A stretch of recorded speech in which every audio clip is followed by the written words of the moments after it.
자, 이것이 복음이다. 보라 동행이다. 법궤가 된 두 사람. 디모데후서 4장 7절에서 8절, 창세기 5장 22절, 29절의 말씀입니다.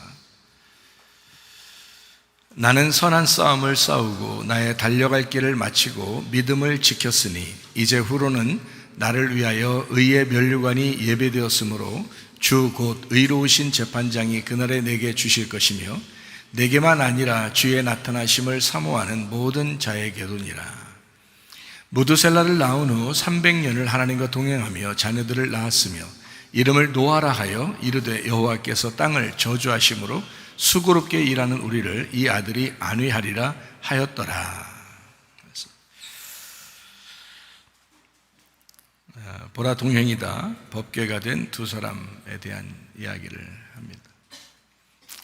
법궤라고 하는 것은 엄청 중요합니다.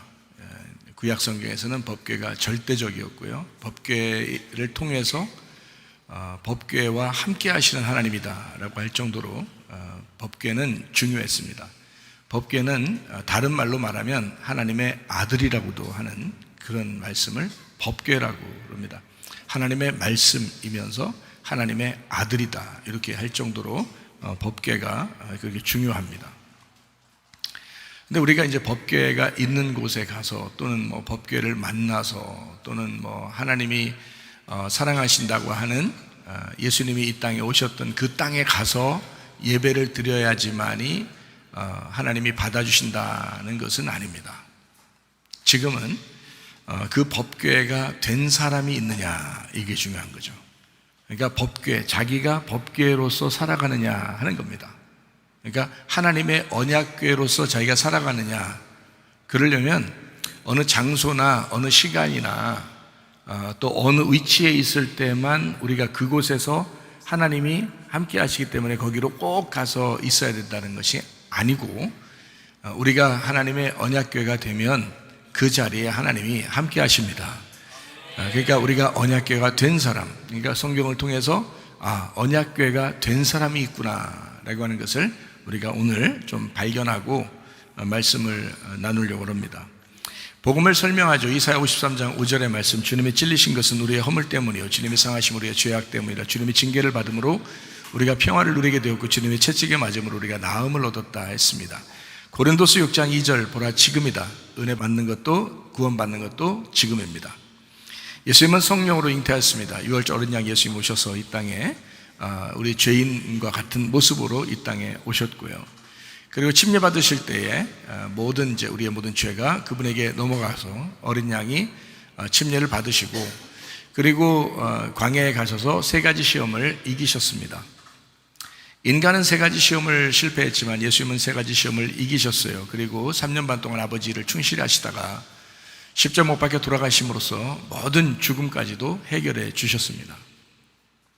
그러니까 우리는 시험 받을 이유도 없고 또 죽을 이유도 없는 겁니다. 예수님이 다 그걸 담당했으니까.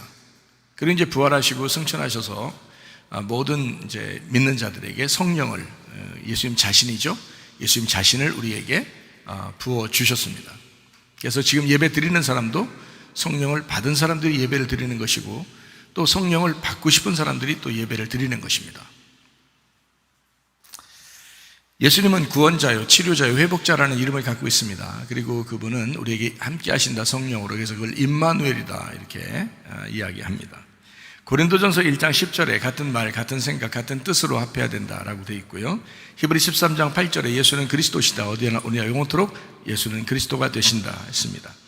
사도행전 4장 12절에 예수 이름 외에는 우리에게 구원받을 만한 이름을 주신 적이 없다라고 되어 있고요. 갈라디아 2장 20절에 내 믿음 말고 예수의 믿음으로 살아야 믿음이 끝까지 갈 수 있다라고 하는 것을 우리가 알 수 있습니다. 요한에서 4장 8절 말씀, 하나님은 사랑이라 그랬고, 요한에서 4장 16절 말씀, 사랑하는 사람은 하나님이 그 안에 거하신다 이렇게 되어 있습니다. 시편 119편 71절, 말씀을 배우게 되는 것은 어떤 거? 고난을 통해서 우리가 말씀을 배우게 된다. 그래서 고난도 어떻게 보면 유익하다. 저 같은 경우는 그랬어요. 저 같은 경우는 고난받은 것이 오히려 유익하다. 고난이 영원히 떠난 것은 아니지만 고난은 계속 어떨 때마다 오죠. 그러나 그럴 때마다 하나님은 말씀을 깨닫게 해주십니다. 그러니까 고난받는 것도 어떤 면에서는 유익하다. 왜냐하면 하나님 말씀을 깨닫게 되기 때문이다. 고난 받아본 사람들은 아시죠? 베드로전서 1장 9절 말씀 믿음의 결론이 뭐라고요? 영혼의 구원을 받는 것이다. 영혼의 구원이라고 왜 이렇게 얘기했냐면 죽을 때까지 가는 것이기 때문에 그렇습니다. 한번 구원받으면 영원히 가야 되는 거거든요. 그래서 그걸 영원히 가는 그 영혼의 구원이 우리가 사는 동안의 모든 생명을 영혼이라고 그러거든요. 그래서 그 생명, 영혼에 대한 구원을 받는 것이 우리 믿음의 결론인 거예요. 믿음은 지금 시작했으면 계속 진행하게 되고 어느 날 결론이 와요. 그 영혼이 구원받아야 결론이 온 거죠. 그러니까 그때 만약에 실패하거나 중간에 넘어지거나 그러면 그것은 믿음의 결론이 온 게 아니잖아요. 믿음의 결론은 영혼의 구원까지 가는 것입니다. 우리의 삶의 여정 속에서 실패하지 말고 끝까지 가서 승리하는 여러분 되시기를 바랍니다. 잠언 17장 3절 말씀, 주님은 사람의 마음을 연단하신다 그랬고요. 잠언 18장 1절 말씀에 욕망으로 말미암아 혼자 있으려고 하지 마라. 같이 공동체로 있으려고 겸손한 사람이 되어라. 고집 부리지 마라. 교만한 사람 되지 마라. 서로 공동체로 하나가 되거라. 이런 말입니다. 에베소 2장 22절 말씀이요. 함께 성령을 통해서 지어져 간다라고 되어 있습니다. 교회는 계속해서 지어져 가는 것입니다. 그러니까 성전을 건축해야 되는 거죠. 날마다 성전을 새롭게 건축해야 돼요. 그래서 죽을 때 되면 그것이 완성되는 겁니다. 요한계시록에 있는 것처럼 죽을 때 완성되죠. 이것이요. 로마서 8장 28절 말씀입니다. 그리스도 안에서 모든 것이 합력해서 선을 이룬다라고 되어 있습니다. 그러니까 우리는 선한 예수님, 선한 것을 우리에게 주시는 그 주님 안에서 어떤 사람이 필요하다, 필요하지 않다, 너는 필요 없어, 너는 필요해 이렇게 말할 수는 없죠. 모두 다 필요합니다. 모두 다. 그러니까 자기가 자기 믿음을 포기하지 마시라 이 말이에요. 교회는 누구나 다 필요한 거거든요. 그러니까 계속 같이 있으면서 선한 것을 이루어야 되는데 그 선한 것을 이루는 것이 무엇인지를 여러분에게 오늘 설명을 해드리겠습니다. 그 선한 싸움을 싸워야 되잖아요, 우리가요.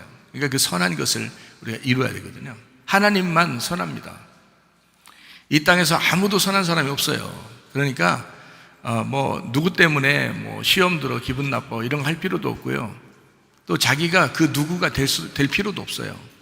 다 악하고 인간은 모든 마음이 생각하는 모든 게 다 악하다 그랬으니까. 그러니까 인간은 그러니까 어떻게 해야 되냐면 예수님을 믿어야 되고 예수님을 의지해야 되는 거예요. 그러니까 내 믿음으로 안 되고 주님, 그래서 내가 주님 믿습니다. 내가 연약하니까 믿는 거 아닙니까? 내가 부족하니까 주님 믿잖아요 하면서 주님을 끝까지 붙들면 주님이 인도해 주셔요. 그러니까 중간에 포기하고 그러지 마시고 늘 끝까지 영혼의 구원이 이를 때까지 그렇게 가셔야 합니다. 우리가 이제 열왕기상 10장의 내용을 우리가 좀 설명하고 알았잖아요. 스바 여왕이 솔로몬에게 와가지고 지혜를 얻었다 이런 얘기들도 있고 그러죠. 그러면 이제 그 내용을 좀 더 요약해서 설명을 하고 그 다음에 오늘 디모데후서 4장을 설명하고 마치도록 그렇게 하겠습니다. 우리 가만히 생각해 보면 저는 이제 굉장히 중요한 내용이었어요, 이 말이. 왜냐하면 성경에는 간단하게 설명을 해놨기 때문에 제가 이거를 알고 싶었거든요. 왜 그게 중요하냐면 유대인들, 지금 이스라엘 사람들은 뭐를 이렇게 중요하게 생각하면 언약궤를 굉장히 중요하게 생각해요. 그래서 언약궤가 어딨나, 언약궤를 찾으면 제3성전을 세우면서 메시아가, 자기들이 기다리던 메시아가 재림할 것이다 라고 믿는 사람들이 지금 이스라엘 사람들입니다. 그렇기 때문에 그 언약궤를 찾아야 되는데 언약궤가 어디 있는지를 모르는 거예요. 아는 사람도 있겠죠. 근데 그 사람들이 알면 벌써 찾아왔겠죠. 그러니까 어디 있는지를 모르는 거예요. 그래서 참 안타깝다. 이게 이제 이 사람들 입장에서는 언약궤를 이제 어떤 사람 발견했다 이런 사람도 있는데 모르겠어요. 아직 공개되질 않았으니까. 근데 그게 공개되면 제3성전을 세울 겁니다. 예루살렘에. 그러면 이제 거기에 메시아가 온다고 여기기 때문에 그 사람들은 그날이 종말이에요. 저는 이제 그러니까 이스라엘 사람들이 성경을 가지고 있는데 그 성경을 가진 이스라엘 사람들이 언약궤에 대해서 굉장히 관심을 가진 것처럼 저도 언약궤를 굉장히 관심을 갖는단 말이죠. 언약궤가 어딨나라고 이제 궁금해하던 차에 다른 문헌에 보니까 악숨이라는 나라에 있다는 거예요.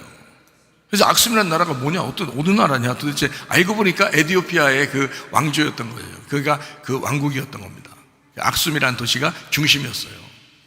거기가 이제 여왕이 있었던 그런 장소고, 스바 여왕이 솔로몬을 만나서 이제 아들을 갖게 되고, 그 다음에 그 아들이 이제 예루살렘에 왔다가 솔로몬을 만나고 돌아가는 길에 그 수행원들이 이제 언약궤를 가지고 갔다. 이런 이야기가 있고, 그 다음에 스바 여왕이라는 사람을 솔로몬이 너무 사랑해서 자기가 죽거들랑 스바 여왕 무덤 옆에 자기를 묻어달라 할 정도로 스바 여왕을 그리워하고 사랑했던 그런 이제 이야기, 사랑의 스토리가 그 숨겨져 있는 거거든요, 거기에. 그러니까 성경에는 나와 있지 않지만 그 사람들이 그 역사적으로 사실이라고 믿고 있었던 이야기들이 분명히 거기에 있단 말이에요. 그래서 그런 이야기들에 관심을 갖고 이렇게 보다 보니까 참 재미도 있고 성경이 좀 더 자세하게 이해가 되고 뭐 그런 이제 시간들을 좀 가졌습니다. 그래서 여러분에게 그걸 알려주려고, 왜냐하면 언약궤 그 법궤라는 게 마지막 종말을 가져오는 굉장히 중요한 역할을 제가 성경에서 알고 있었기 때문에 그 부분에 대해서 참 궁금했다 이 말이에요. 근데 그것이 그 사람들의 어떤 이야기 속에 있으니까 너무나 참 감사하고 재밌고 즐겁게 이걸 봤습니다. 자, 어쨌든 이 법궤라고 하는 게 굉장히 중요한 역할인데요.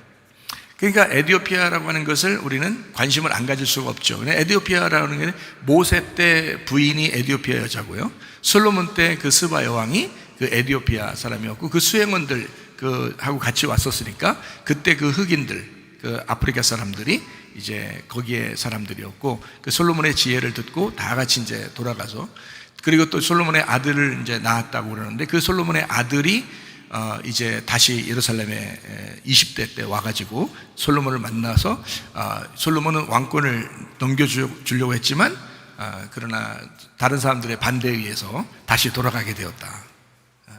돌아갈 때 그 수행원들이 법궤를 들고 갔다. 이제 이런 이야기들이 전해지잖아요.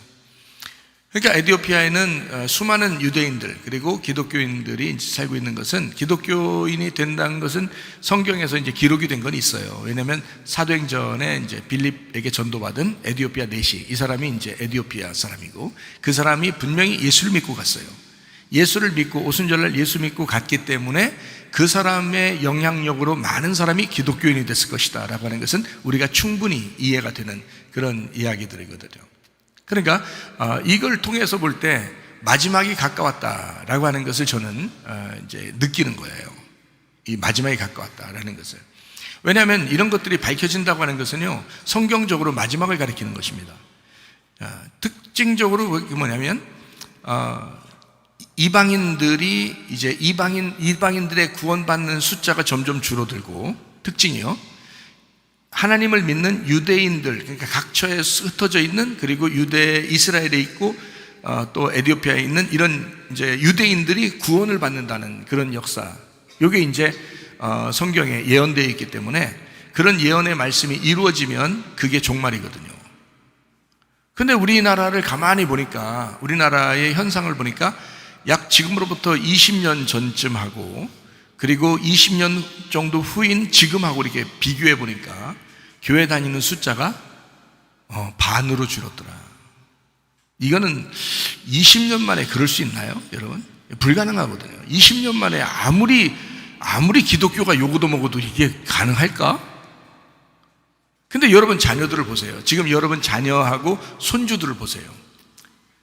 교회 진짜 사랑하고 예수 믿고 이런 사람 많이 없습니다.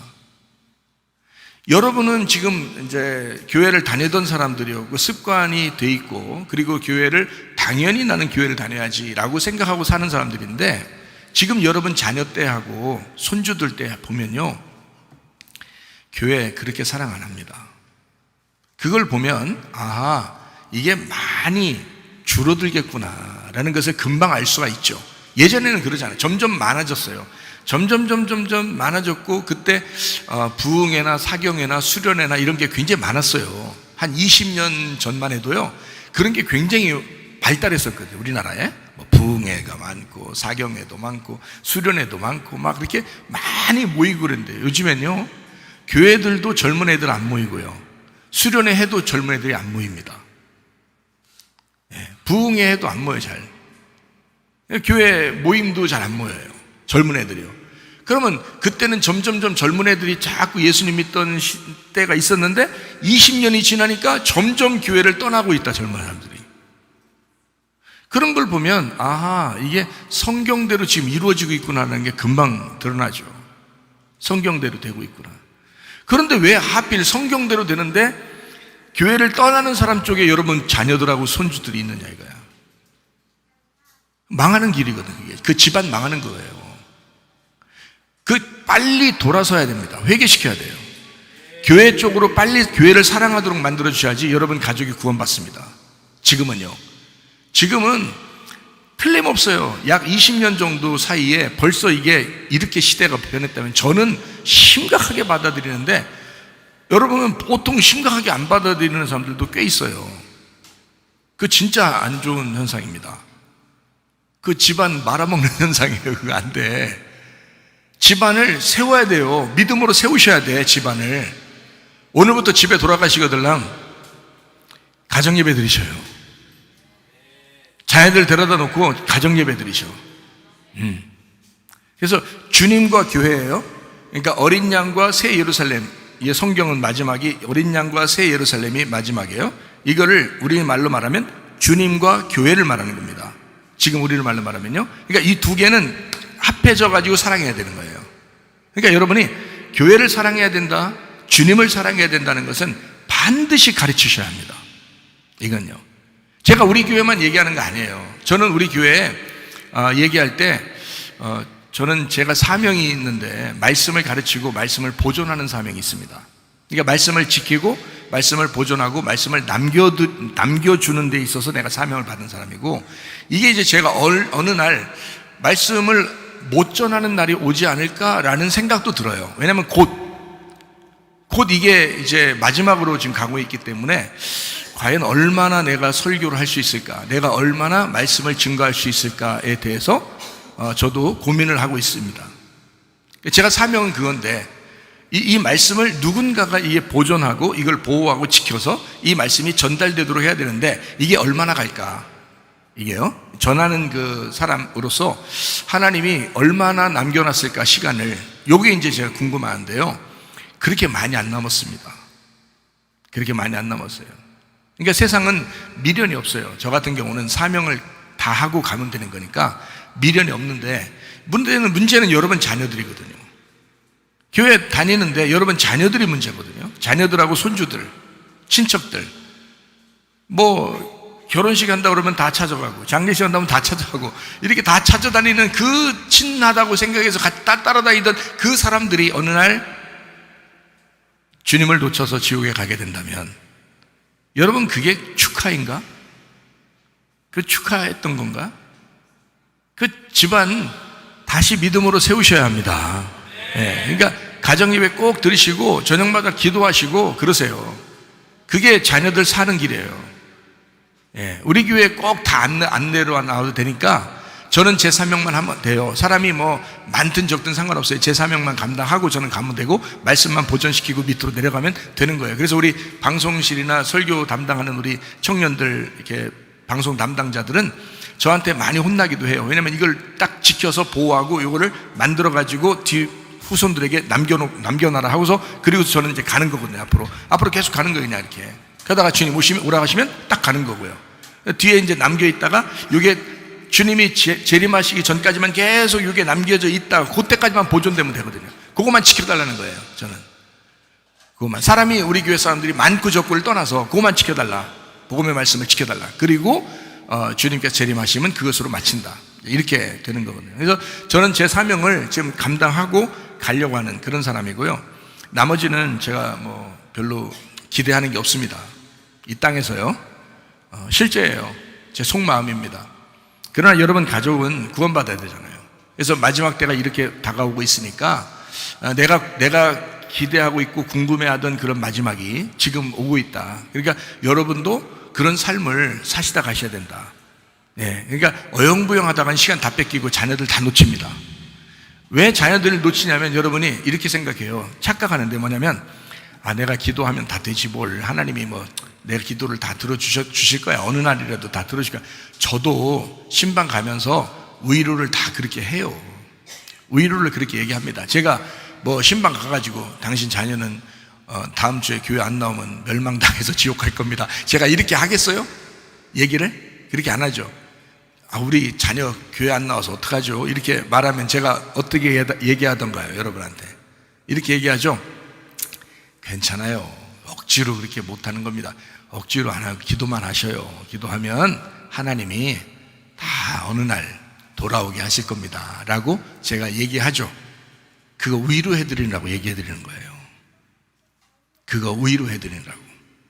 여러분이 혹시 마음에 상하고 기분 나쁘고 뭔가 이렇게 막 건강도 안 좋아지고 그럴까봐 위로해드리라고 그러는 거예요. 왜 그러냐면요, 하나님만 살아계시고 마귀가 없다면 그게 가능해요. 기도만 하면 다 데려올 수 있습니다. 하나님이 다 다시 건져줍니다. 그런데요, 마귀가 살아있어요. 마귀가 살아있는 한 그 마귀가 여러분 자녀들을 가만 안 놔둡니다.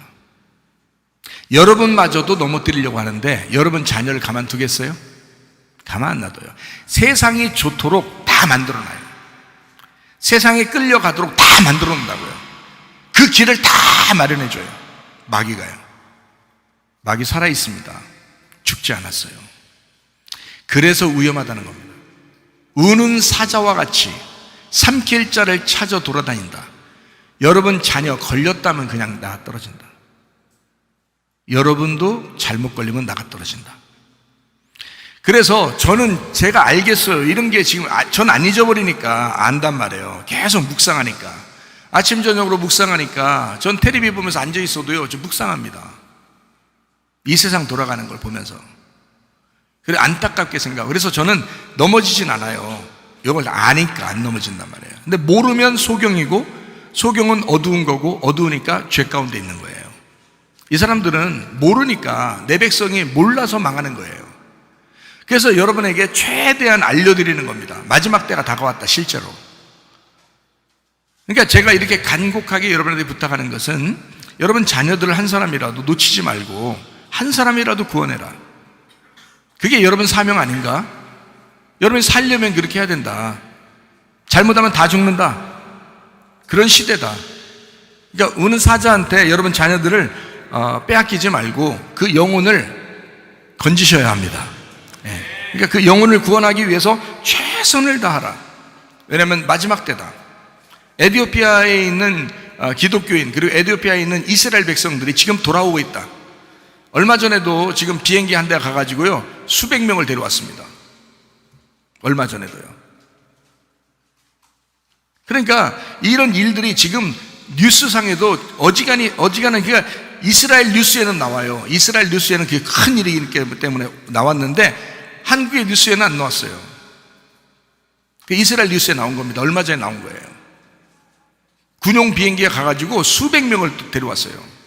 그러니까 뭐 이디오피아 사람들이 무슨 뭐 화장실 문화를 알겠어요? 뭐 공부를 해봤겠어요? 뭐 다 맨발 벗고 이렇게 막 옷도 안 입고 그냥 다. 그러니까 거기서 가가지고요, 옷도 안 입은, 뭐 옷도 별로 안 입은, 뭐 공부도 안 한, 신발도 없는 이런 사람들 싹 모아가지고 다 이제 비행기 태워가지고 이제 데려오면서 그 사람들 얼마나 불안하겠어요. 이상하게 자기 민족이라고 하지만 자기들 색깔도 틀리고 자기들은 너무 주눅 들어서 살던 이런 사람들이 뭐 무섭잖아요. 그러니까 이스라엘의 군인들이 그 비행장에서 막 뺑 둘러가지고 막 같이 춤을 추면서 너희들 우리가 이제는 책임진다. 이제는 걱정하지 마라. 안심해라. 우리가 너희들 모든 먹을 거, 입을 거, 나라에서 모든 걸 제공한다. 집도 다 제공한다. 그러니까 걱정하지 말아서 막 춤을 추면서 같이 막 이렇게 막 무등 태워가지고 애들 막 무등 태워 춤을, 그때 이제 웃는 거죠. 애들이 무서워하다가. 그렇게 지금 수백 명씩 막 데려오고 있습니다. 이스라엘 백성들을요. 이거는 이전에 없었던, 50년 전만 해도 하나도 이런 일이 없었던 일들을 지금 몇십 년 안에 모든 것이 이루어지고 있는 겁니다. 자, 성경대로 다 이루어지고 있습니다. 그러면 이제 여러분과 저는 문제가 있죠. 마지막을 준비해야 됩니다. 성경대로 지금 이루어지고 있는 이때 이방인들은 구원받기가 어렵습니다. 성경에도 마지막 때가 되면 유대인들이 구원받아요. 자기 백성을 다시 불러 모으기 때문에 그들을 구원하고 이방인들의 구원은 점점 멀어집니다. 그동안에는 약 2000년 동안 그동안에는 이방인들이 구원받았어요. 그게 로마서에 나와 있는 얘기들입니다. 로마서에. 그래서 이방인들을 구원했는데 그 기간이었는데, 그래서 이방인들이 수많은 사람이 구원받았는데 유대인들은 구원을 못 받았어요. 그 기간에. 근데 2000년이 지나자 지금 막 유대인들이 구원받고 있는 거예요. 반대로 이방인들이 구원받는 숫자가 점점 줄어들어서 지금 우리나라만 해도 반 정도로 인원수가 기독교인이 줄어들었습니다. 이건요, 예사로운 일들이 아니란 말이에요. 마지막 때이기 때문에 그렇습니다. 자, 에티오피아 여인에 대한 얘기가 모세 때 민수기 12장에 한번 나와 있죠. 그리고 열왕기상 10장에 스바 여왕이라고 솔로몬 때 나와 있죠. 이 일들을 통해서 수많은 에티오피아에 이제 이스라엘 백성들이 있었다라고 하는 것을 우리는 짐작을 할 수 있습니다. 그리고 사도행전 8장에 보면 빌립이 전도했던 에티오피아 내시가 있었고, 그때 기독교인이 된 에티오피아 사람들이 꽤 있었을 것이다 라고 하는 것을 우리는 생각을 하게 됩니다. 그리고 이제 에티오피아 내시를 통해서 많은 사람들이 아마 전도되고 구원받았을 것이다 라고 하는 것을 우리는 짐작을 하고 있습니다. 자, 이런 때에 여러분과 저는 진짜 믿음으로 승리하는, 믿음으로 하나님 앞에 더 가까이 나아가는, 주님과 동행하는 그런 사람들이 되셔야 합니다. 사도행전 11장 26절 말씀에 우리가 보면 그리스도인이다, 안디옥 교회에 그리스도인이 있었다라고 하는 것을 여러분에게 잠깐 설명을 했습니다. 예전에도요 설명했고, 크리스티아노스라고 하는 그리스도인입니다. 그리스도에게 종속된 사람이다. 이것은 카이사리아노스라는 단어에서 나온 그런 의미입니다. 그래서 카이사리아노스는 황제에게 종속된 사람이다. 크리스티아노스는 그리스도에게 종속된 사람이다 라고 하는, 이게 별명이에요. 이 이름 붙여지면 죽는 겁니다. 근데 이거를 그리스도인들은 자랑스럽게 여겼다. 왜냐하면 그 죽음을 자랑스럽게 여겼다. 나는 예수를 믿는 사람이고 예수 때문에 죽는 사람이다 라고 하는, 그때 당시에 초대교회 사람들은 다 그것으로 인하여 죽음을 각오했던 사람들입니다. 자, 여러분과 저도 무엇에 우리가 자랑스럽게 생각하고 살아갈 것이냐? 여러분은 그리스도인입니까? 진짜 그리스도인인가? 진정한 그리스도인으로 살다가 주님 만나시기를 바랍니다. 진정한 그리스도인인가 내가? 이게 중요하거든요. 저는요, 이게 목회를 하면서 사람들 이렇게 보니까 진정한 그리스도인이 많지 않아요. 그리스도에게 진짜 종속된 사람이 많지 않아요. 그리스도를 주인으로 믿는 사람이 그렇게 많지 않다는 것을 제가 알았습니다. 그래서 사람들의 마음이 워낙 양 같아서 이렇게 각기 제 길로 가는 것을 저는 많이 보았습니다.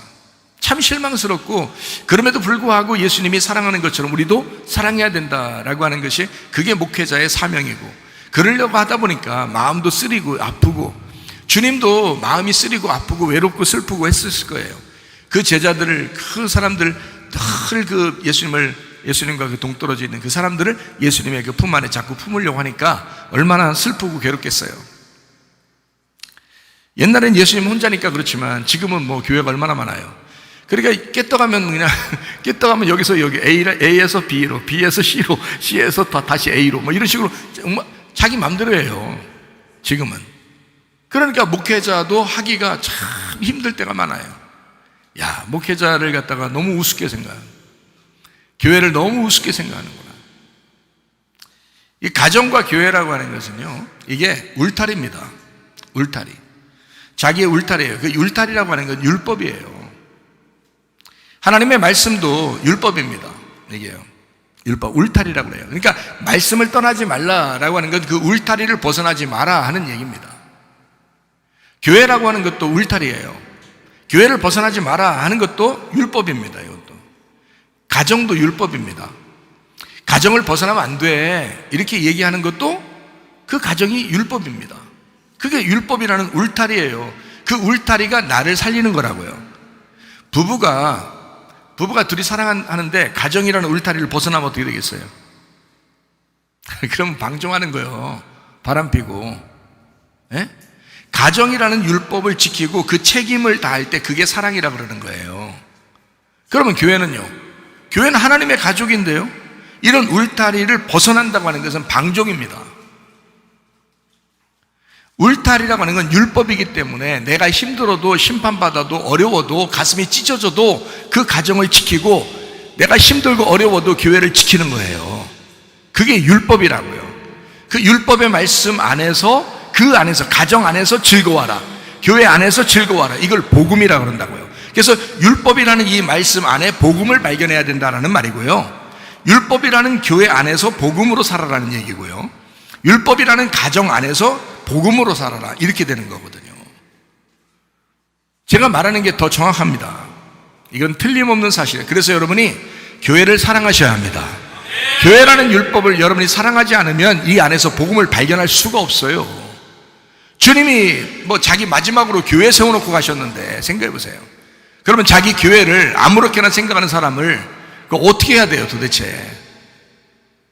하나님도 여러분을 사랑하시고 끝까지 사랑하시니 여러분도 그 주님 놓치지 마시고 교회 사랑하시기를 바랍니다.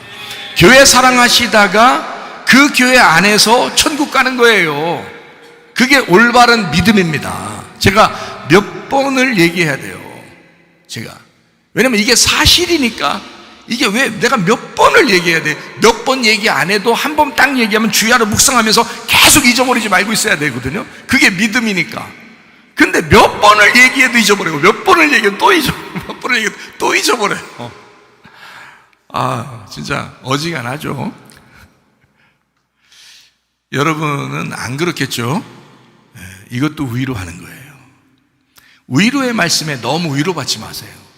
여러분 진짜 믿음 가지셔야 합니다. 목사가 얘기하든 안 하든 여러분은 그 말씀 안에서 발견한 게 있어야 되고, 여러분 그 말씀으로 경험된 것이 있어야 되는 것입니다. 여러분 목사의 말만 의지하는 게 아니라 여러분 스스로가 주님을 경험하셔야 돼. 진짜 말씀을 깨달으셔야 돼요. 몰라서 내 백성이 망하는 거거든요. 몰라서 그런 거예요 다. 그러니까 여러분이 나 죄인이라 어떻게 하지 말고, 내가 몰랐었구나, 오늘 내가 새로 알아야 되겠다, 이런 마음을 가지시면 돼요. 그게 회개지 뭐예요. 몰랐다가 알면 된 거지. 그렇잖아요? 그럼 알면 이제 정확하게 자기가 더 주님과 교회를 사랑하게 되겠죠. 그렇게 살자는 거예요. 그 말씀 안에서. 자, 그래서 우리는 이 법궤를 내가 왜 이렇게 중요하게 생각하냐면, 법궤가 중심이 뭐냐면, 법궤라는 게 딱 이게 법궤 때문에 지성소가 있는 거거든요. 지성소 때문에 성막이 있는 거예요. 그러니까 성막과 성전은 하나님이 거기 거하신다 그랬는데, 그 성막과 성전 안에 지성소가, 그 지성소 안에 법궤가 있어요. 거기에 하나님이 앉아 계신다는 거예요. 그걸 앉아 계신다 그래서 그걸 시은좌라고 그러는 겁니다. 하나님이 그 법궤 위에 뚜껑에 앉아 계신다 그래서 시은좌. 그러니까 성경에 나오는 하나님의 보좌 할 때는 그게 바로 시은좌예요. 그게 어떤 거냐면 법궤 뚜껑을 얘기하는 겁니다. 법궤 뚜껑. 자, 법궤 뚜껑 하면 무슨 생각나요? 덮어놓고 사랑하시는구나 나를. 그렇게 하면 딱 맞아. 법궤 뚜껑 덮어놓고 날 사랑하시는구나, 이렇게 하시면 딱 맞아. 그러니까 여러분, 하나님 날 사랑하실까? 당연하지. 하나님 진짜 나 사랑하시는 거 맞아요? 당연하지. 덮어놓고 사랑하신다니까, 이거예요. 그 뚜껑을 덮어놓고, 그래서 이걸 시은좌라 그러는 거예요. 시은좌. 그래서 이거를 시은좌, 다른 말로 말하면 속죄소라 그러는 겁니다. 그 위에서 하나님이 죄를 용서했다, 이러는 거예요. 속죄소. 그래서 성경에 나오는 속죄소라는 단어하고 시은자라는 단어하고 법궤라는 단어는 똑같은 거예요.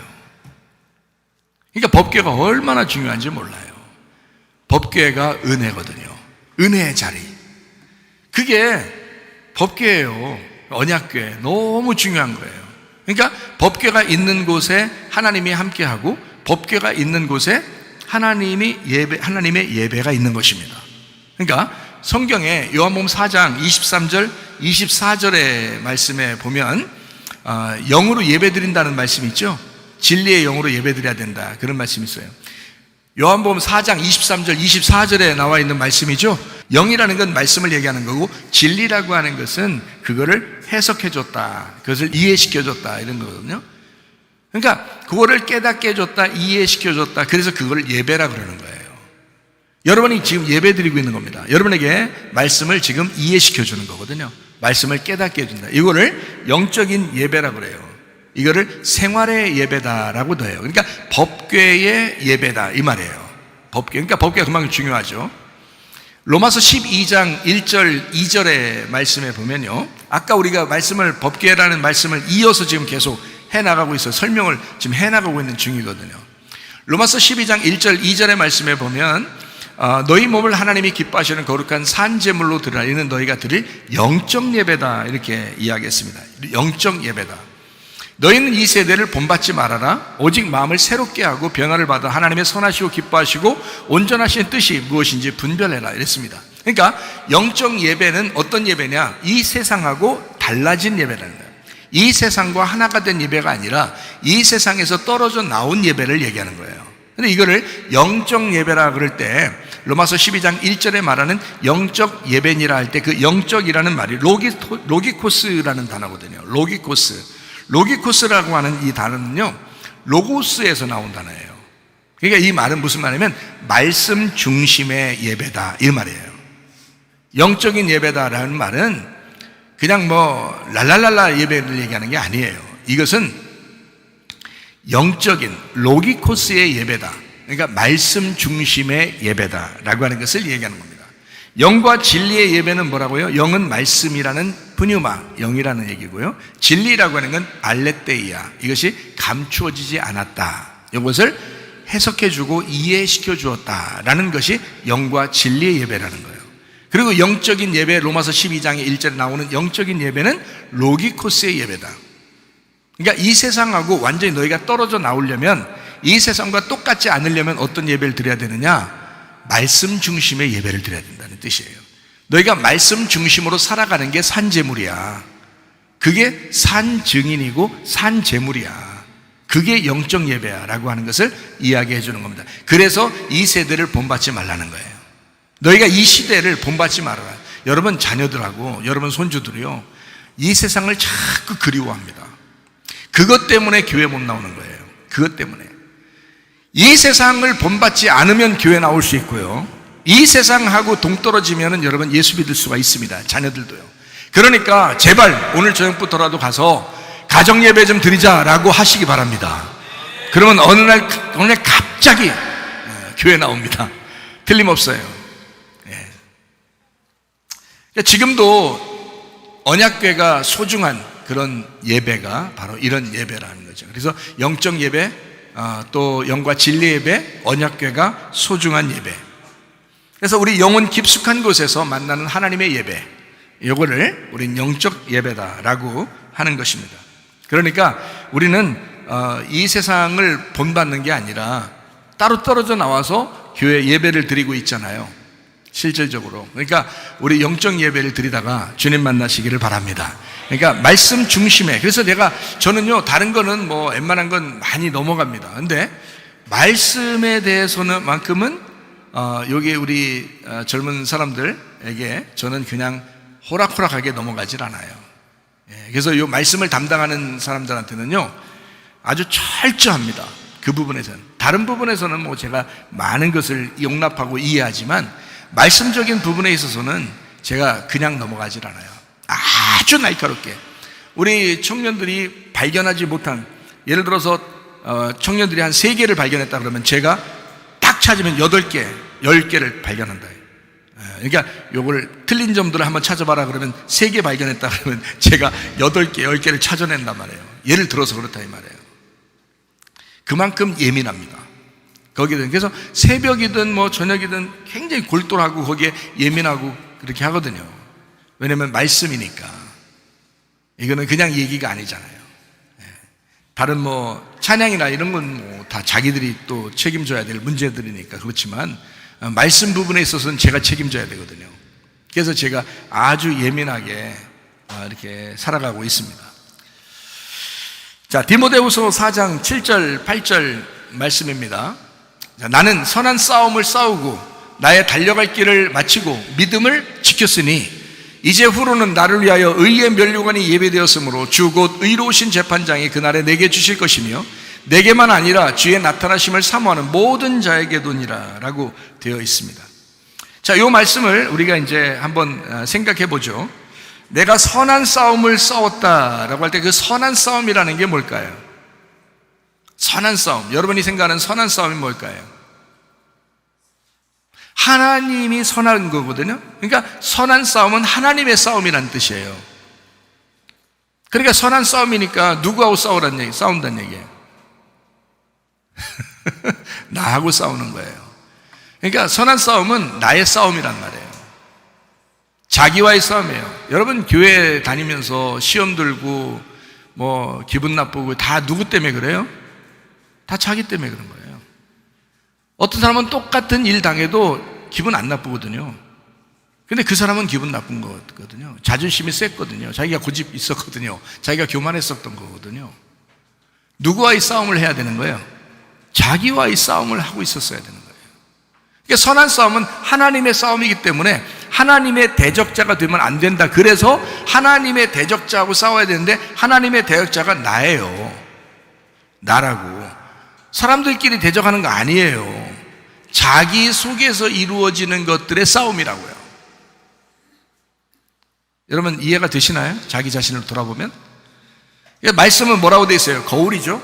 그래서 이 거울이 나를 비추는 거라고요. 이 말씀이 나를 비추는 거라고. 그러니까 싸움은 나하고 하는 거예요. 그러니까 자기와의 싸움. 내가 선한 싸움을 싸우고 라고 할 때 그 선한 싸움을 싸우고 할 때 하나님의 편에서 하나님의 뜻을 따라가 살아가며 그 영적인 싸움을 싸운다 할 때 그 싸움을, 누구와의 싸움? 나와의 싸움을, 마귀와의 싸움을, 영적 성장을 위한 싸움을, 그 주님과 교회를 위한 싸움을, 내 믿음을 인내로 지켜내기 위한 싸움을 싸운다라는 말입니다. 그런 싸움을 싸우고 달려갈 길을 마치고, 이 달려갈 길을 마치고라고 하는 것은요, 마지막 때를 얘기하는 겁니다. 내가 마지막 때까지, 나의 마지막 개인의 종말이 올 때까지 그 믿음을 지켰으니 라고 돼. 그 믿음이라고 하는 게 믿음이라는 예수님을 이라는 말이죠. 믿음이라는 예수님을 내가 지켰으니, 예수님을 보존하고 예수님을 지켜내기 위해서 나와의 싸움을 싸운다 이거예요. 그게 선한 싸움을 싸우는 사람, 믿음을 지켰으니, 예수님을 지키고 보호했으니. 여러분 속에 예수님 진짜 있습니까? 제가 한번 어떤 때 예배 드리면서 한번 사람들에게 물어봤죠. 당신 주인이 진짜 예수님이십니까? 라고 물어봤죠. 예수를 영접했다면, 성령을 받았다면 그 예수님이 나의 주인 되셔야 합니다.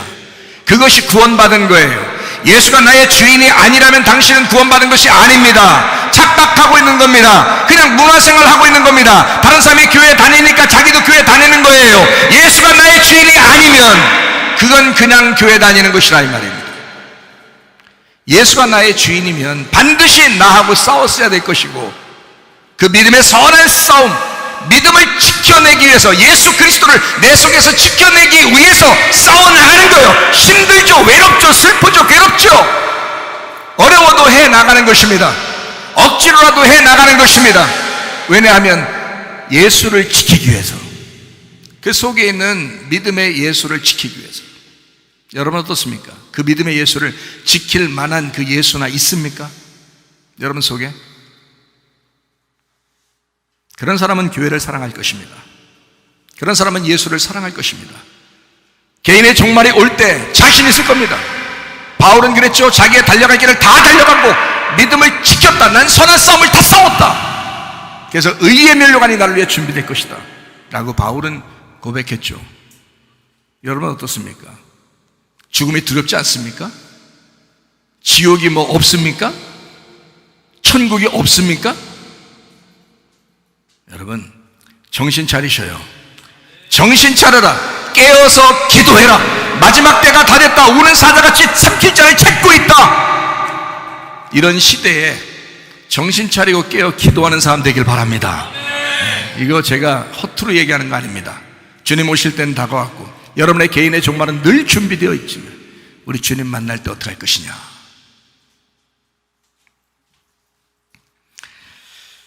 자, 달려갈 길을 다 마치고, 자, 믿음을 지켰다. 지켰다는 것이 지켜 보호하고 붙들었으니 라는 말입니다. 그 예수님을, 믿음이라는 예수님을 내가 지켜 보호하고 붙들었으니 이후로는 나를 위하여 의의 면류관, 의의 면류관이, 의라고 하는 게 뭐예요? 요한복음 16장에 나와 있죠. 의라고 하는 게 뭐냐면요, 의의 면류관, 의라는 게 예수님이 자기가 십자가에 못 박혀 죽으시고 부활해서 아버지에게 다시 돌아가는 것을 의롭다라고 했어요. 그러면 뭐를 전제로 해서 의롭다는 게 나오는 거예요? 죽음이라는 걸 전제로 해서 의롭다는 것이 나오는 것입니다. 여러분, 왜 예수가 나의 주인이 안 되는 줄 아십니까? 내가 살아있기 때문인 것입니다. 내가 살아있으니 예수가 주인 될 리가 있나요? 여기서 설교를 아무리 많이 하고 말씀을 아무리 증거해도, 개인의 종말이 아무리 온다고 선포해도 자기가 주인인 사람, 예수가 아직도 주인이 안 된 사람은 그 말씀을 들으려고 하나요? 안 들어요.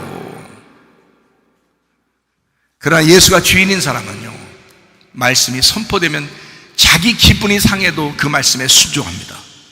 자기 기분이 상해도. 여러분, 예수가 주인이니까, 자기가 주인이 아니니까, 자기가 주인인 것을 포기했으니까, 자기는 죽었으니까 의의 면류관을 받아야 하니까. 이해가 되시겠어요? 의의 면류관. 면류관이라고 하는 건 스테파노스라는 단어입니다. 이게 주님이 쓰신 관을, 이게 스테파노스라고 하거든요. 주님이 쓰신 면류관. 주님은 어떻게 쓰셨나요? 죽음을 전제로 의롭게 되셔서 아버지의 보좌에 가신 분이 예수님이셔요. 그분이 쓰신 관이 스테파노스예요. 그거 주겠다는 겁니다. 여러분 어때요? 하나 좀 안타까워서 그래요. 여러분 어때요? 자꾸 그렇게 물어보지 마세요라고 하지 마세요. 진짜 안타까워서 그런 거예요. 의의 면류관이 마련되어 있어 의로운 재판관이신 주께서 그날에 그것을 내게 주실 것이며, 또 나뿐만 아니라 그의 나타나심을 사모하는 모든 사람에게 주실 것이다. 사모하는 이라는 말이 아가파오입니다.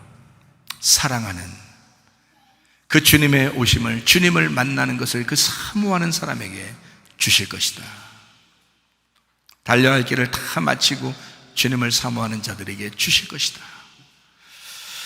여러분, 여기에는 모든 우리 그리스도인들, 우리 교회 성도들이 다 스테파노스, 그 주님의 면류관을 다 받으시기를 바랍니다. 마지막 때 그것만큼 축복이 어디 있어요? 이 땅 소망이 있습니까? 이 땅에 그래도 아직도 기대고 기대할 만한 게 있습니까? 저는 없다고 생각하는데요. 있겠죠. 살아갈 만한 것이 있겠죠. 그렇지만 우리의 소망은 하늘나라에 있는 것입니다.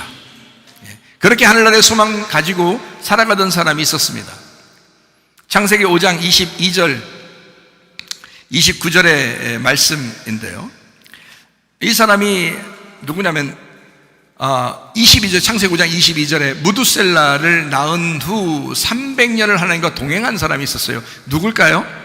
네, 에녹이에요. 에녹. 이 사람 29절의 말씀에 보니까 이름을 노아라 하여 이르되 여호와께서 땅을 저주하심으로 수고롭게 일하는 우리를 이 아들이 안위하리라. 이 사람도 하나님과 동행한 사람인데요, 누구야? 노아라는 사람이에요. 그러니까 하나님과 동행한 사람 두 사람이 나오는데, 이 사람들은 하나님 말씀을 입고 그 말씀으로 사는 사람이에요.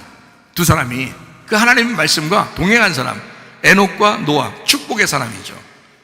자, 제가 여기서 한번 설명을 좀 하고 마치도록 할 텐데요, 창세기 5장에 나와 있는, 여기 지금 에녹에 대한 이야기가 나오면서 무두셀라라고 하는 사람을 이야기하죠. 22절에 보니까 무두셀라라는 사람이 나오죠. 무두셀라를 낳고 에녹이 300년을 하나님과 동행했다라고 되어 있습니다. 그 전까지 에녹이 어떤 삶을 살았는지는 나오질 않아요. 의미 없어요. 여러분이 무드셀라를 낳기 전에 인생은 하나님이 안 물어보셔도 돼요. 별로 중요한 게 아니니까. 근데 여러분에게 하나님의 약속의 말씀이 온다면 어떨까요? 에녹에게도 하나님의 약속의 말씀이 왔어요. 어떤 약속의 말씀이 왔냐면, 너 무드셀라 낳을 거야. 너 아들을 낳는데 무드셀라를 낳을 거야. 무드셀라를. 이런 약속의 말씀을 에녹이 들었을 때, 그때부터는 이 인생을 아무렇게나 살 수 없었던 겁니다.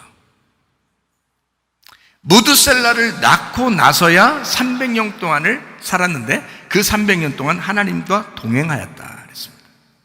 그 전까지는 65년 동안은 그냥 살았어요. 어떻게 살았는지 우리는 몰라요. 근데 무드셀라를 낳는다고 약속을 받고 300년을 동행했어요. 하나님하고. 그 계시를 받고서. 놀라운 일이거든요. 자, 이게 이제 창세기 5장에 나와 있는 얘기인데요. 무드셀라라고 하는 이 무드셀라의 이름이 굉장히 참 특이하고 중요합니다. 왜냐하면 이 무드셀라라는 이름이 메투셰라흐라는 단어입니다. 메투셰라흐. 이 말이 어떤 단어냐면 창의 사람이라는 단어예요. 창의 사람. 창 알죠? 창. 창은 뭐 하려고 창이 있는 거예요? 뭐 스키 탈 때 이렇게 스키 타려고 있는 거예요? 아니면 창은 왜 있는 거예요? 창. 화살, 창, 뭐 이렇게 할 때 창. 뭘 찌르려고 있는 거죠? 예, 그리고 창으로 막 던지는 거잖아요. 창으로 던져서 이렇게 뭐 동물도 맞춰서 죽이고 막 이러잖아요. 그죠? 창. 그래서 이게 뭐냐면 메투샤라흐라는 단어가 창의 사람이라는 단어인데요. 이게 뭐에서 나온 거냐면 이렇게 나온 거예요.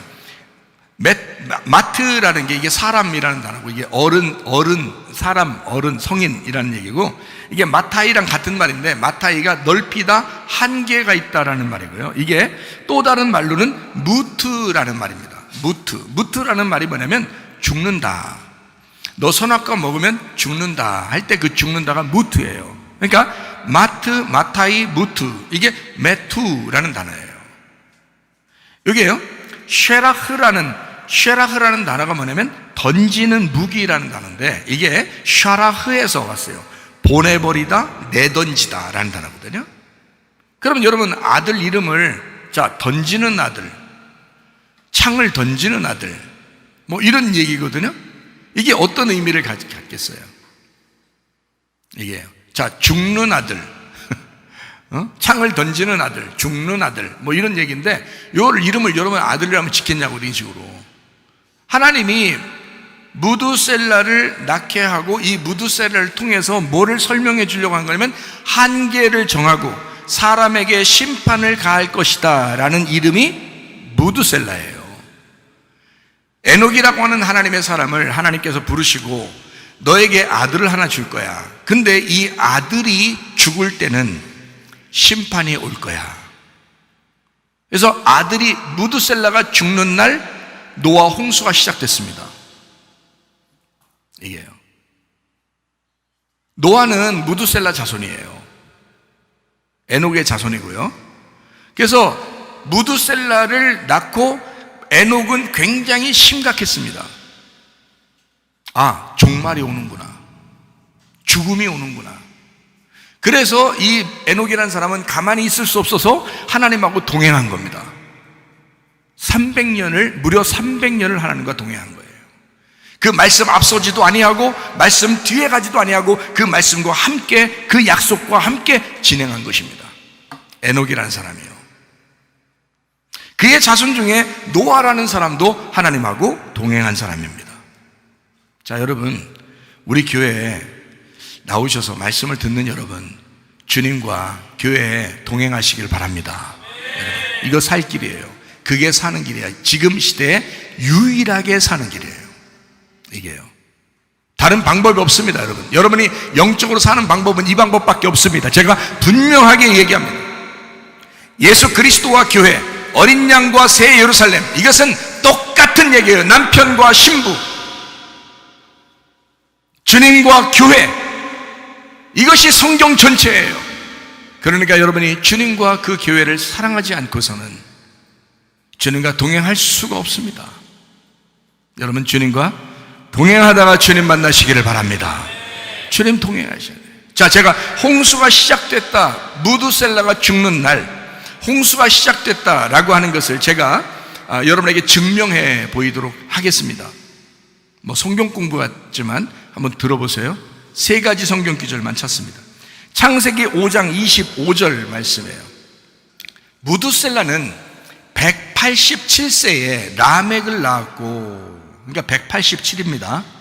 187 더하기 창세기 5장 28절, 라멕은 182세에 아들을 낳고, 182 더해야 되겠죠?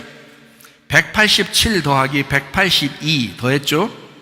그 다음에 창세기 7장 11절, 노아가 600세 되던 해, 노아가 600살 때 둘째 달 곧 그 달 11의 날이라 그날에 큰 기쁨의 샘들이 터지며 하늘의 창문들이 열려 노아 홍수가 시작됐습니다. 노아가 600세 때. 그러니까 자 보세요. 187세 더하기 182세 더하기 600세, 자 합한 몇 세? 969살, 무드셀라 죽는 날. 오래 참으시는 하나님. 무드셀라가 성경에서 가장 오래 산 장수의 사람입니다. 자, 심판이 올 것이다라고 얘기해 놓고 하나님은 가장 오래 살게 만들었습니다. 무드셀라를. 왜 그랬을까요? 하나님의 오래 참으심. 나는 이렇게 심판을 경고해서라도 해도 나는 오래 참을 거야. 너희들이 한 사람이라도 돌아와서 구원받기를 나는 원할 거야. 나는 심판을 분명히 경고했어. 그러나 너희들이 돌아올 때까지 기다릴 거야. 나는 오래 참는 하나님이야. 969살, 가장 오래 산 사람.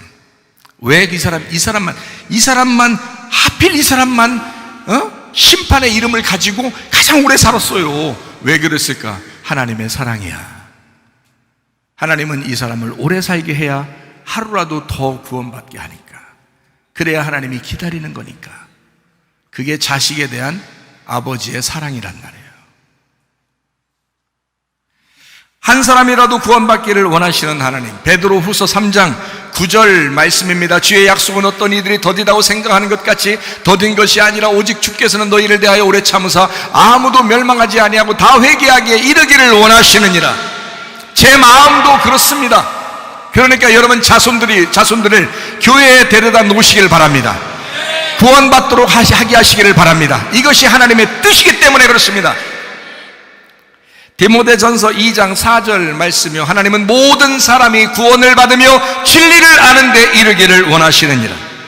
하나님은 심판을 계획하셨습니다. 그럼에도 불구하고 하나님께서는 이렇게 말씀합니다. 내가 노아를 준비할 거야. 심판이 오지만 그때 내가 노아를 준비할 거야. 노아하고 같이 있는 사람들은 구원받을 거야. 그게 하나님의 마음이에요. 가장 오래 참으시면서 무드셀라를 죽게 하기에 가장 오랫동안 기다리시는 하나님이 중간에 노아를 준비하신단 말이에요. 600년 동안을 노아를 준비해서 하나님과 동행하는 노아를 만들어 그 노아를 붙들게 만드는 거예요. 그게 하나님의 구원의 역사입니다. 물론 많은 사람들이 노아를 찾아오진 않았습니다. 노아의 식구들만 구원을 받았습니다. 안타깝죠. 그럼에도 불구하고 주님은 그렇게 심판 가운데서 노아를 준비하시는 그런 마음을 가진 하나님이셨다. 저는 우리 하나님이 참 사랑이 많으신 하나님이라고 믿습니다. 창세기 5장 29절의 말씀입니다. 이름을 노아라 하여 이르되 여호와께서 땅을 저주하심으로 수고롭게 일하는 우리를 이 아들이 안위하리라 하였더라. 노아를 준비시킨 하나님. 노아 안식, 노아 조용히 쉬다, 정착하다. 이제 방랑 끝, 정착 시작, 교회입니다. 내가 노아를 만들 거야. 노아를 너희들에게 보낼 거야. 너희들 방랑하지 마. 더 이상 방황하지 마. 정착해야 돼. 교회에서 안식을 누려야 돼. 이게 노아를 보낸 목적입니다. 예수 그리스도를 이 땅에 보내신 것은 그 예수 안에서 우리가 방랑하지 아니하고 방황하지 아니하고 더 이상 정착하지 않고 나그네처럼 살지 아니하고 그리스도 예수 안에서 정착하라고, 그 교회에 정착하라고, 그렇게 우리 주님은 우리에게 말씀하셔. 그 교회가 너희에게 안식을 줄 거야. 그게 천국을 인도할 거야. 여러분을 천국으로 인도하는 교회, 하나님이 기뻐하시는 그 교회, 하나님이 준비하신 노아, 우리 교회여야 합니다. 창세기 6장 5절 6절 말씀입니다. 여호와께서 사람의 죄악이 세상에 가득함과 그의 마음으로 생각하는 모든 계획이 항상 악할 뿐임을 보시고 땅 위에 사람 지으셨음을 한탄하사 마음에 근심하시고 라고 되어 있습니다. 하나님은 마음에 비통히 여기셨다. 사람들이 계속 악하더라. 사람들이 계속 죄를 짓더라. 그런 세상이더라. 여러분의 자녀가, 여러분의 손주들이, 또 여러분 자신이 그런 인생 살다 주님 앞에 심판받으면 좋겠습니까? 노아를 만나시기 바랍니다. 노아에게 돌아오시기를 바랍니다. 하나님은 심판을 아무리 준비해놨어도 오래 참으시면서 노아를 준비하시는 하나님이시다. 그런 하나님. 창세기 5장 24절 말씀입니다. 에녹이 하나님과 동행하더니 하나님이 그를 데려가심으로 세상에 있지 아니하였더라. 창세기 6장 9절 말씀, 이것이 노아의 족본이라. 노아는 의인이요 당대의 완전한 자라. 그는 하나님과 동행하였으며, 하나님과 동행한 그 두 사람 에녹과 노아가 있었습니다. 동행, 할라크, 예라크라는 단어입니다. 친구와 같이 함께 걸어간다라는 말입니다. 인격적으로 주님과 뜻을 같이 한 사람들, 그래서 그 주님과 함께 동행한다, 걸어간다, 함께 그 뜻을 같이 하여 걸어간다. 마음을 같이 한 친구들의 동행이다. 주님이 좋아하는 것 좋아하고 주님이 싫어하는 것 싫어하는, 주님과 함께 가는, 주님과 뜻을 같이 한 사람들, 에녹과 노아. 이 마지막 시대에 여러분과 제가 이런 사람 되기를 소원합니다. 주님과 동행할 수 있는 사람, 이 마지막 때 개인의 종말이 다가오고 전체적인 종말이 다가오는 이때에 마태복음 24장 37절 말씀 한번 보겠습니다. 마태복음 24장 37절 말씀, 노아의 때와 같이 인자의 임함도 그러하리라. 지금 시대가 얼마나 악합니까? 얼마나 점점 악하게 살아가고 있습니까? 얼마나 죄를 더 점점 많이 짓고 있습니까? 죄 가운데 살아가는 이 시대에 여러분과 제가 그 주님과 동행하는 사람들이 되셔야 합니다. 에녹과 노아와 같이 그 주님과 보조를 맞춰 진짜 친구와 같은 그 동행. 하나님, 말씀을 깨달아 알게 되었습니다. 고맙습니다. 그 주님, 제가 그 주님과 함께 내가 살아가기를 소원합니다. 하나님, 내가 주님의 말씀과 내가 동행하기를 소원합니다. 주님 말씀으로 내가 살아가겠습니다. 주님이 좋아하시는 거 내가 같이 좋아하고 주님이 싫어하는 것은 내가 같이 싫어하겠습니다. 주님과 동행하는 사람, 주님께서 함께 하시는 사람, 주님의 놀라운 사람들, 에녹과 노아 같은 하나님의 사람들, 말씀에 집중하는 사람들, 교회와 동행하는 사람들, 주님을 사랑하는 사람들, 이 시대의 마지막 시대에 필요하다 이 말입니다. 주님은 어떤 사람을 사랑할 것인가? 주님이 어떤 사람과 동행할 것인가? 주님과 동행하려고 하는 사람과 동행하신다. 여러분은 주님과 동행하려고 하십니까? 정말 달려갈 길을 다 달려가고 주님을 만날 것입니까? 아니면 그 믿음을 저버리고 중간에 주님과 교회를 포기하는 그런 사람으로 살다 주님 만날 것입니까? 마지막 시대가 다 되고 있는 이때, 개인의 종말은 언제나 준비되어 있는 이때에 자신 있으십니까? 디모데후서 4장 7절 8절 말씀 읽고 마치도록 하겠습니다.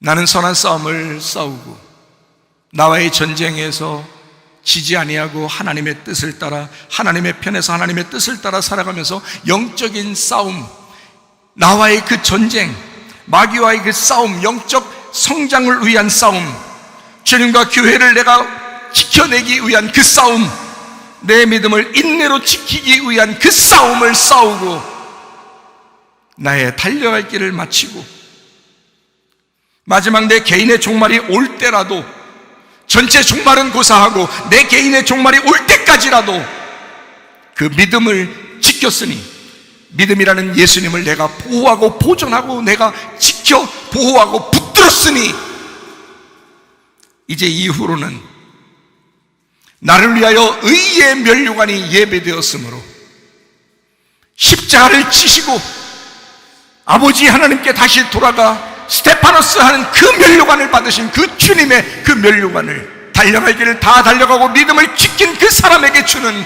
그 면류관을, 그 스테파노스를 자기도 받으려고 하니 그 말입니다. 의의 면류관이 예비되었으므로 주 곧 의로우신 재판장이 그날에 내게 주실 것이며 내게만 아니라 주의 나타나심을 사모하는 모든 자에게도 줄 것이다. 여러분과 제가 이 달려갈 길을 다 달려가십시다. 그리고 주님을 만날 때 스테파노스 그 면류관을, 의의 면류관을 받는 주의 사람들이 다 되시기를 바랍니다. 우리 하나님 아버지 사랑과 은혜를 감사를 드립니다. 주여, 마지막 때가 다가오는 이때에 하나님 믿음을 지켜 승리하다가 주님 만나게 하옵소서. 예수님 존귀하신 이름 받들어 기도 올리옵나이다. 아멘. 주님 감사합니다. 우리 하나님 아버지.